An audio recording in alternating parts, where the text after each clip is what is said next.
안녕하세요. 맥케니 지혜투자클럽입니다. 셀트리온. 자, 지난달까지 이제 국민연금이 가장 많이 매수한 종목이다. 이런 내용도 나왔는데요. 내일의 투자 전략까지 한번 살펴보도록 하겠습니다. 오늘 이제 시장 대비해서 이제 내려갔다가 올라갔다가 내려갔다 올라갔다가 시장 어떤 전반적인 어떤 흐름이 이렇게 되는 상황에서 이 수급상이 이제 가장 중요한 어떤 이슈가 되는 어떤 지금 시장 상황이기도 한데요. 저 셀트리온 관련되어서 작년도에는 사실 제 국민연금이 삼성바이오로직스는 많이 샀는데 이에 비해서 이제 셀트리온은 많이 이제 팔면서 수급적인 압박이 있었는데 올해는 셀트리온에 대해서 이 국민연금 같은 경우에는 이제 포지션이 매도에서 이제 매수로 일단 전환되었다. 삼성전자는 좀 전방대의 어떤 흐름이고 올해 1월까지만 하더라도 국민연금이 149만 주를 매도를 했는데요.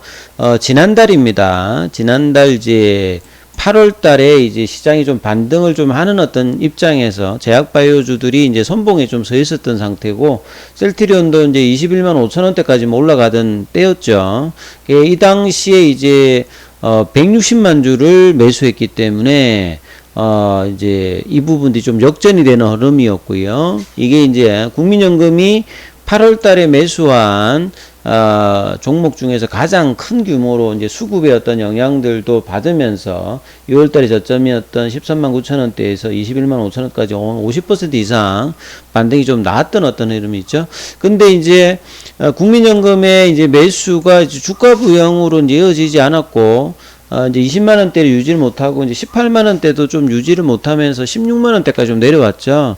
그래서 그 이후에 주가가 21만 5천 원 대비해서는 20% 정도 넘게 좀 빠졌고, 20만 원대 이제 기준으로 보면 이제 거의 한 18.67% 정도 하락을 했는데요.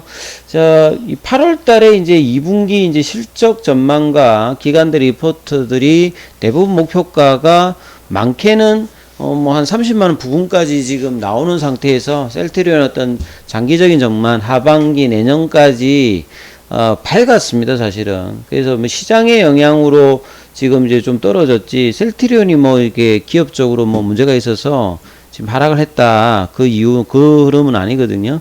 그래서 대부분의 이제 FN 가이드라든지 이런 정권사 어떤 추정치가 이제 30% 중반 정도 1분기 어떤 어닝 쇼크를 2분기에 이제 회복하면서 하반기 내년도까지 이제 추가적인 바이오시밀러, 대표적인 이제 베그젤마라든지, 그 다음에 올해 내년도에 렘시마이스시라든지, 이제 유플라이마 관련되는 부분까지 유럽과 미국 시장의 어떤 선전들이 기대되면서, 이제 매출이나 영업단에서 이제 바이오시밀러 어떤 경쟁력의 어떤 회복들, 이런 어떤 이슈들이 있는 상태인데, 자, 이 주가가 다시 또 16만 원까지 좀 떨어지면서 저평가 영역으로 다시 좀 들어가 있는 어떤 상태죠. 그리고 이제 조 바이든 대통령이 국가 이제 생명공학 및 바이오 제조 이제 이니시티브, 중국을 겨냥한 미국 내에서 이제 제약 바이오도 이제 생산을 해서 하라는 그런 어떤 취지의 어떤 내용이 있고, 거기에 이제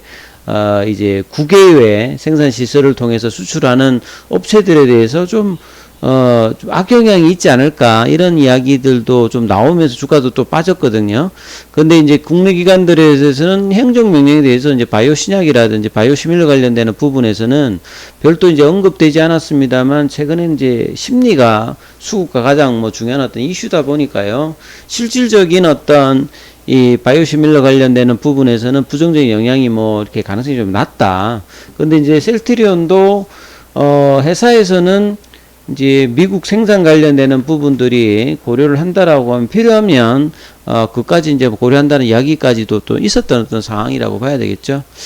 자, 그리고 이제 아침에 이제 일본의 어떤 허가 관련되는 부분들이 이야기가 나오면서 주가가 이제 시장 대비해서 좀 강한 흐름들을 좀 보여줬죠. 이 베그젤마 관련되는 부분이 앞서 말씀드렸듯이 기존에 이제 렘시마라든지 트룩시마라든지 호주마와 이제 렘시마SC에다가 이제 레키로나가 조금 이제 빠져나가면서 추가적인 이제 그 베그젤마 관련되는 부분들이 이제 6월 이후에 8월 달에 빠르게 이제 유럽의 EC에서 허가를 받고 9월 달에 이제 영국에서도 이제 허가를 받았죠. 그리고 이제 이 베거젤마 시장에서 가장 뭐 중요한 어떤 단일 시장인 일본 시장에서도 미국 시장이 한 3조 6천억 되고 일본 시장이 한 1조 정도 하거든요. 여기에서 특히나 이제 일본 시장은 셀트리온이 좀 아픈 손이라고 할 수 있는 이 호주마 관련되는 부분들이 오리지널 제품을 극복하면서 올라왔죠. 그러니까 이게 왜 좀 중요하냐면, 베그젤마도 이제 셀트리온 입장에서 보면 이제 퍼스트 무브는 아니거든요. 그러니까 이 호주마와 같은 어떤 흐름들을 일본 시장에서 좀 낸다라고 하면 상당히 기대를 할 수 있는 어떤 부분이 있습니다. 일본 시장 자체가 이제 1조 정도니까요. 그래서 이 허가 자체가 좀 의미 있는 어떤 부분이다. 그리고 이제 미국 시장과 한국 시장 같은 경우에도 지금 판매 허가 신청을 완료를 했고, 허가 획득을 지금 연내로 좀 특히나 미국 시장이 좀 기대를 하고 있기 때문에 이런 부분에 대한 어떤 시장의 어떤 영향들이 연말라고 할수록, 그리고 내년도까지 올해 내년 뭐 한 1,000억대 정도의 어떤 매출액에 기여를 회사가 좀 기대하고 있기 때문에 이 부분도 좀 관심을 가지고 봐야 되는 어떤 부분이고요. 그 다음에 사실 이제 내년도 7월 달 이후에 이제 판매가 가능할 수 있는 그 유플라이마 관련되는 부분, 요게 사실은 어째 보면 셀트리온의 올해 내년에서 미국 시장에 집중하게 된 가장 모두 중요한 이유라고 볼 겁니다. 가장 최대였던 지금 제약바이오에서 가장 큰 매출을 차지하고 있는 게 휴미라죠. 거의 한 10년째 1등을 하고 있는 타이틀을 가지고 있는 에브비의 가장 이제 중요한 어떤 휴미라가 이제 본격적으로 이제 바이오시밀러 시장이 이제 열립니다. 그래서 내년도 1월 1일부터는 이 암젠의 이제 암제비타가 이제 선을 보이고요. 셀트리온 같은 경우도 7월 1일부터 나오기 때문에 여기도 역시 이제 퍼스트 무브가 아닌 후속 주자인데, 기존에 이제 휴미라와 마찬가지로 휴미라 매출의 85%가 이제 고농도 제형이기 때문에 여기에 맞춰서 셀트리온도 고농도 형태로 준비를 해서 이 미국 시장하고 유럽 시장 관련되는 부분에서 이 점유율 획득을 좀 노리고 있는 어떤 흐름인데요. 그래서 셀트리온 같은 경우 고농도 제품으로 연내 허가를 앞두고 있는 상태, 그리고 이제 이 결과가 또 어떻게 될지가 상당히 좀 중요하고, 램시마 SC 같은 경우에도 내년도 또 허가를 앞두고 있기 때문에 여기에 이후에 이제 실적들에서 어느 정도 이제 반영을 하는가가 가장 중요하고, 지금 휴미라 시장은 바이오시밀러를 확보한 곳이 이제 10곳인데요. 이 고농도 관련되는 부분에서 이제 그 개발하고 있는 곳이 이제 바이오 삼성 쪽하고 이제 셀트리온하고 아이슬란드의 알보텍이 있죠. 근데 알보텍은 최근에 FDA로부터 생산 관리 이제 문제로 승인을 거절당하는 어떤 부분이 있기 때문에 상당히 이제 이런 부분들도 호재가 되는 겁니다. 그리고 휴미라 처방의 80%가 고농도 제품이기 때문에 여기에서 일정 정도의 캐파를 획득한다면 장기적으로 이제 셀트리온의 어떤 실적, 그 다음에 수익성 관련되는 부분에서 상당히 뭐 중요한 어떤 부분을 차지할 수 있는 어떤 부분이라고 보여지죠. 자, 그리고 이제 이거는 이제 셀트리온하고 뭐 직접적인 관련이 있는 부분이 아닌데요.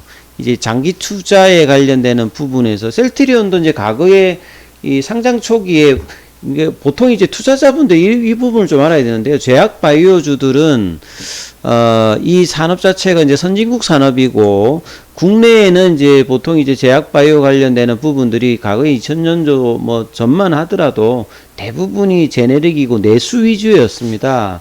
근데 이제 의약 분업이 되고 이제 제약 바이오를 선진국 산업을 좀 살리기 위해서 국내에서도 많이 좀 시도를 했습니다만, 이 결국은 이제 투자를 하는 것은 이제 회사가 해야 되지 않습니까? 그래서 한미약품이 이제 R&D 투자를 일정 부분 매출액 대비해서 높이면서 2015년도에 대단한 성과를 내면서 이 제약 바이오가 테마가 아니라 실질적인 어떤 흐름으로 갔고, 여기 이제 상대축이 이제 셀트리온 같은 회사들도 이제 본래 이제 CMO를 하다가 2013년도에 이 램시마를 이제 유럽에서 EMA 승인을 받고 2016년도에 미국에서 이제 FDA 허가를 받으면서 상당히 이제 중요한 부분이었고, 매출액이 이제 1조를 넘어가고, 이제 최근에는 이제 올해는 2조 정도까지 하면서 성장의 한 축을 단단히 하면서 이제 지금까지 올라왔습니다. 그래서 초기에 우회 상장하면서 셀트리온 주가가 뭐 10,000원대 정도로 시작을 했거든요.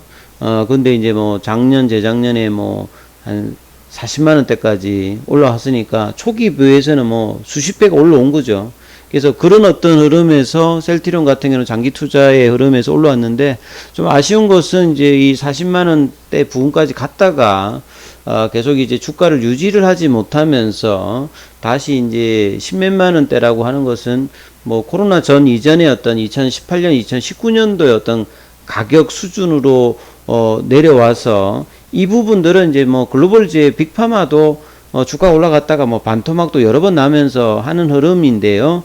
그 향후의 어떤 장기적인 어떤 성장성 부분에서는 이런 어떤 과정들이 미국도 있었기 때문에 한국에서도 이런 과정을 통해서 다음 단계 어떤 이제 퀀텀 점프를 가기 위해서는 반드시 이제 지금 이제 셀트리온 같은 경우에는 램시마 SC라든지 유플라이마라든지 뭐 베그젤마라든지 향후에 이제 바이오시밀러에 관련되는 부분에서 좀 더 이제 확장된 부분과 그 다음에 이제 회사가 진행하는 바이오 신약에 대한 어떤 조전들이 얼만큼 이제 빠르게 이제 성공을 하느냐, 실적단과 더불어서 이런 어떤 과정들을 꾸준히 하면서 이제 제가 계속 이야기 드렸던 것은 이 이제 9월달, 10월달 넘어가면 3, 4병에 관련된 이야기가 나와야 되거든요.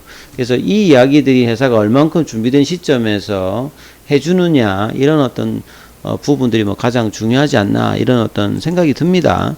그리고 차트를 통해서 보면요. 자, 시장이 이제 이런 상황에서 16만원대의 어떤 지지들은 상당히 좀 중요한 어떤 흐름이고요.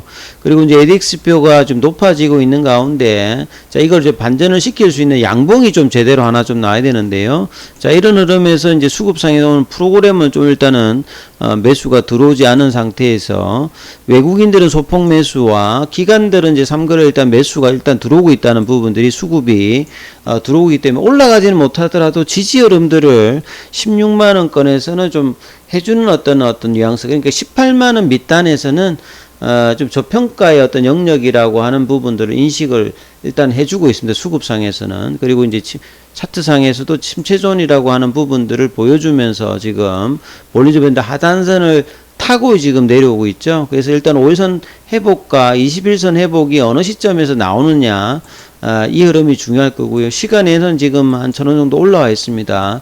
그리고 미증시의 어떤 흐름들과 이런 수급의 개선으로 양봉이 하나 좀 나와야 되는 어떤 국면이니까 이 부분들이 나오는지를 통해서 16만원 지지 부분의 확인과 18만원대의 어떤 빠른 어떤 회복들이 나와야 되는 것이 가장 중요하다. 이 부분 좀 참조하시면서 투자 대응 전략을 삼으시길 바라겠습니다. 여기까지 하겠습니다.